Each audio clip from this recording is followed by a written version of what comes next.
Family and friends will, of course, bid final farewell to struggle veteran Aziz Pahad this morning. President Cyril Ramaphosa has granted him a special official Category 2 funeral. The former Deputy Foreign Affairs Minister died on Wednesday at the age of 82. President Ramaphosa has directed that flags be flown at half-mast around the country until this evening. Senior reporter Silindelo Masikane and, of course, Siphamandla Goge, they are on the ground for us and join me now. Thank you so much, Sli and Siphamandla. Let's start with you, Sli. I know you are at the Pahad home right now. Let's just hear from you what exactly is happening there at the moment. Well, at the moment, of course, the remains of Aziz Pahad have made their way inside the home, but we are seeing family, friends, as well as government officials coming here to pay their last respects. I am joined by the ANC SG in Gauteng, Mr. Nkiza. Thank you so much for your time, as well as the Premier of Gauteng. Let me just start with you, sir. Perhaps this, of course, is a great loss for the movement, but what lessons do we take from Mr. Pahad's life? Firstly, let me greet your viewers at home. I think we're here to bury a serious revolutionary, an intellectual, a person who was never scared to raise his views, sharply so, but most of all an activist, because Comrade Aziz Pahad, you would find him everywhere where there's communities. He cared about the people's interests. He was fearless. And I think we must take a lot from him as young revolutionaries, as people who are at the center of the organization currently. Discipline, never raised issues outside of his own organization, but was very firm. He fought against a very difficult system, So we're here to say, to pay respect to a very serious leader. This generation is leaving us now. But we're not left empty. We're left with a lot of information. We're left with, he left a lot of wisdom. But yeah, what can we say? We're here to give respect to him. Yeah. Thank you so much. Yeah. I'd like to bring in the Premier now. Thank you so much for your time, Premier Lucifer. I understand you are on the program that will be taking place at West Park Cemetery. Perhaps your fondest memories or what lessons you learned from Mr. Pahad. Well, thanks for this opportunity, and also let me extend my greetings to our viewers. This is a person that we marveled at his work. We marveled at how he executed his portfolio as a deputy minister. We marveled when he traveled across the globe to sell South Africa, and we have never had a comeback. So what we can do to him is to ensure that in whatever that we do, in the work that we do, there must be no comebacks. We must do our work diligently. We must serve with love, care, but most importantly, must learn from his teachings. He occupied one position for quite some time, and it's not because we didn't have replacement. It's because we feared losing his stature, losing his knowledge, and that we will be worse off. Even the manner in which he left to be a deputy minister is a demonstration of selflessness. But if I believe in something, I'll rather lose whatever I have so that I can stand for that belief. So it's something that we need to appreciate. As you said, we will deliver our message of support to the family, our message of comforts to diplomats across the globe, and our learnings, what we have learned out of him and the way that we want him to be remembered. Perhaps then, like Mr. Nkiza was saying, that we seem to be losing this generation quite quickly. Perhaps then, how do we ensure that we keep their memories alive? Remember, we can't stop that. I declare it a golden generation. It's a generation that formulated policies on literally everything. Policies on international relations, policies on governance, policies on how parliament should function, policies on how private sector should relate with government. So they played their part. We just need to release them, knowing that they did well. But in releasing them, we must learn whether we can produce the same talent, the same skill, the same capabilities. And where we stand, me and you will agree that is not an easy yes, that we need to be persuaded to believe that this generation can be replaced. And that is why I'm saying, if this generation departs, are we exposed or are we enriched by what they've done to us? And I'm convinced that we're enriched, but at the same time, I'm convinced that we need to work very hard, not only to match their level, but to supersede those levels. Thank you so much for your time. Thank you, sir. All right, that is Premier of Gauteng, Mr. Panyaza Lesufi, as well as the ANCSG of Gauteng, Mr. TK Ngciza. I'm also joined now by one of the family members, Mr. Pahad's niece, Ms. Candace Moodley. Thank you so much for your time, and once more, our deepest condolences to you and your family. Perhaps your fondest memories of your uncle. Thank you very much. Uncle Aziz was a very special, warm human being. When he married my aunt, Professor Anjana Parekh, he joked that he didn't know what he was getting himself in for with the Parekhs because we're quite a wild, crazy, dramatic bunch.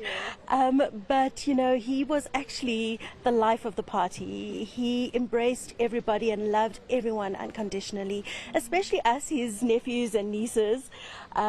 He would always take our side and and scold Anjamasi whenever she was. Sounds like the favorite uncle. He was.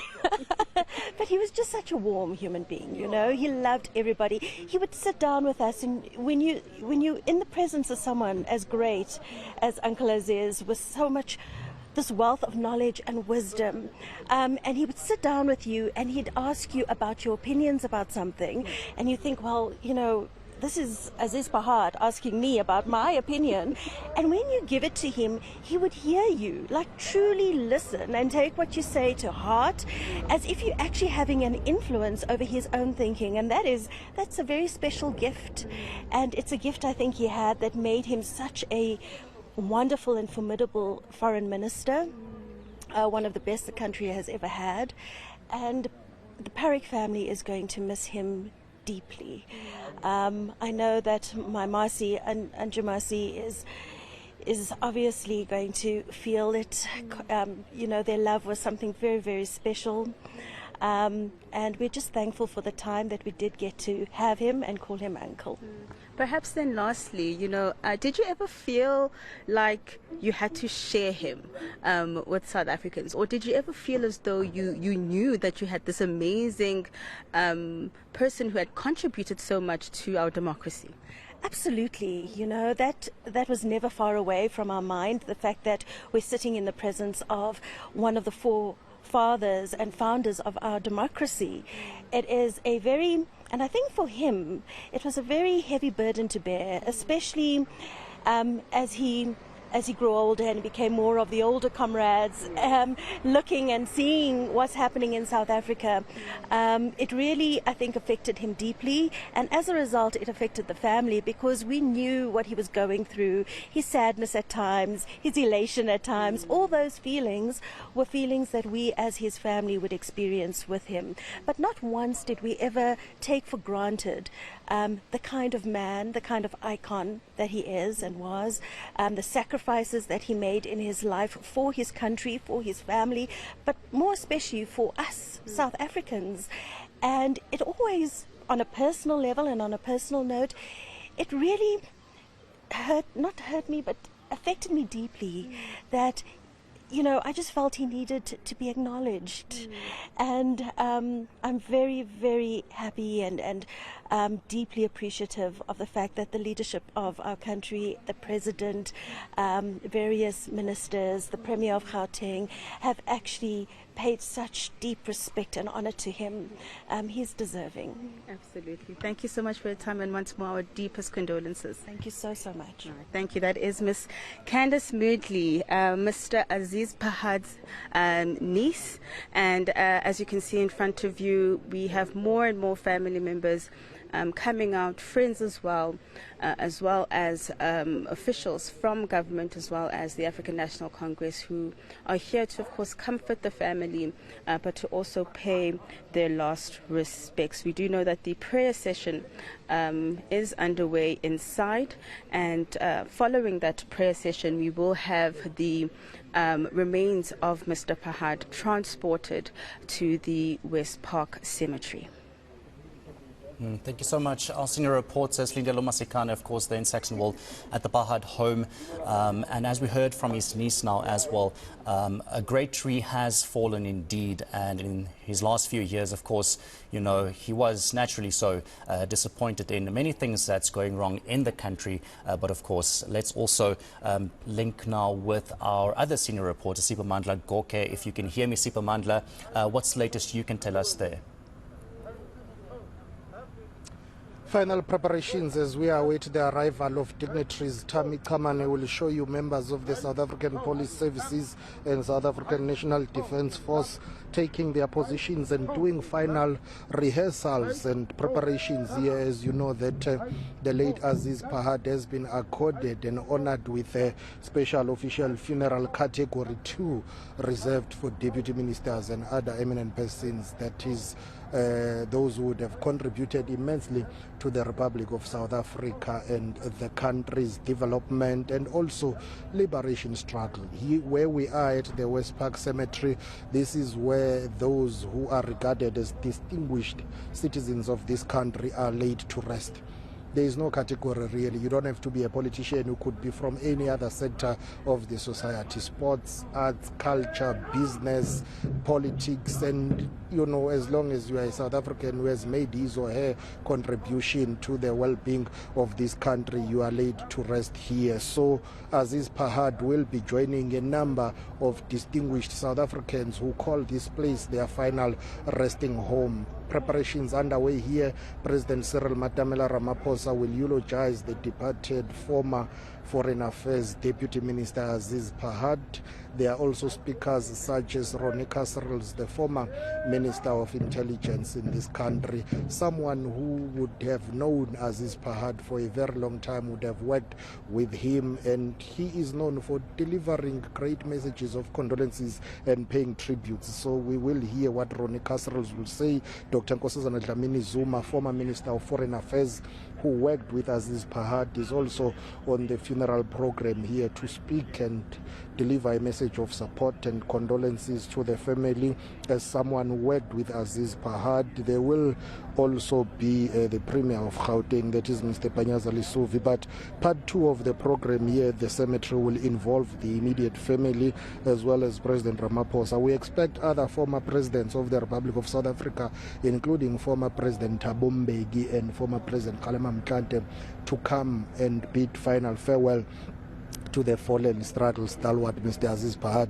It's a well-known thing that Mr. Pahad and Mr. Mbeki worked together for a very long time, and they were regarded as friends, even though they were comrades. And when it comes to governance or government of this country, they served together. But deep down, they would have spent a lot of time during their exile days. Remember how the late Esop Pahad, brother to the late Aziz Pahad, worked with former President Mbeki during their exile days in the United Kingdom. They were very active in the anti-apartheid movement, mobilizing international support and solidarity for the fight of, liberation of this country. So we will hear a lot of speeches about Aziz Pahad's contribution, not only in the post-1994 democratic South Africa, but pre-1994, his role at a young age, leaving this country, going abroad in exile and crisscrossing the globe, mobilizing support for the struggle of liberation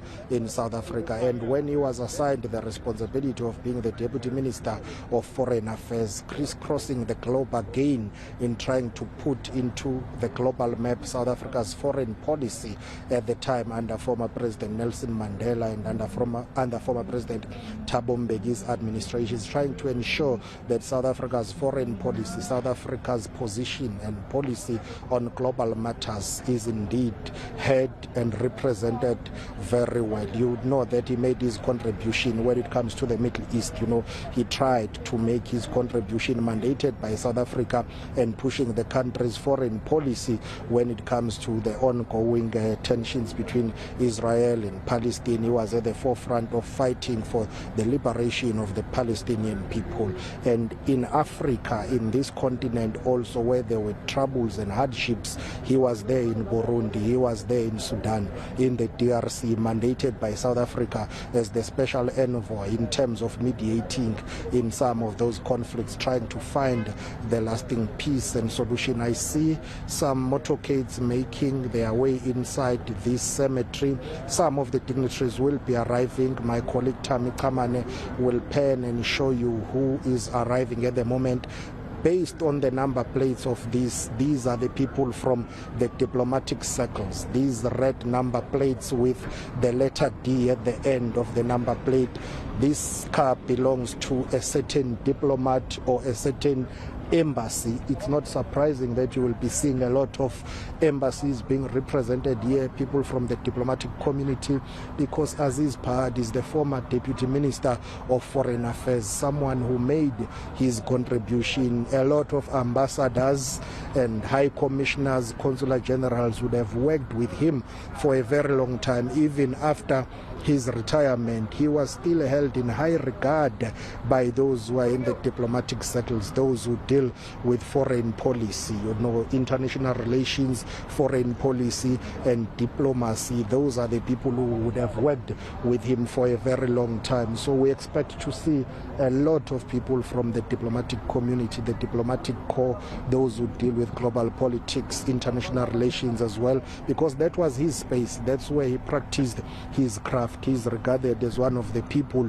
who basically represented South Africa very well when it comes to the issue of the country's foreign policy, as well as just global standing. He's regarded as an internationalist. It's not surprising if you take into account that from an early age he was out of the country, crisscrossing the globe, representing the anti-apartheid movement at the time, mobilizing international support and solidarity. So the fact that he was appointed Deputy Minister of Foreign Affairs, I think that was fitting, because it's an area that he understood very well, even long before becoming a member of a democratic government in South Africa. He understood that very well. He made his contribution long before democracy in this country. And of course, Siphamandla, as you just mentioned, a significant role he played in shaping not just the democracy of South Africa, but also, shaping and playing a significant role, diplomatic role, not just for South Africa, but for the whole African continent as well, even in the Middle East. He had a huge role to play. Let's talk about, what Panyaza Lesufi also said earlier to our colleague Silindelo Masikane, the Gauteng Premier. He said that, we are seeing these great leaders now bidding farewell to us as South Africans. And that they shaped this country. They also, played a significant role in making sure that we as South Africans, have a future, all of us. And it is quite sad to say goodbye to them, but also Panyaza Lesufi said that it is also very, very necessary for the next generation of leaders to now take over and not just, do what these other leaders did and continue with their work, but supersede them in a way as well. That is very important. And hopefully, you would know that we've been talking about this so many times, that we definitely need to see some better leadership in this country. Yes, and I guess that's the tragedy of it all, isn't it? If you look at it, he was a special breed, one of those leaders indeed, who made their contribution during a time when it was not fashionable to do so.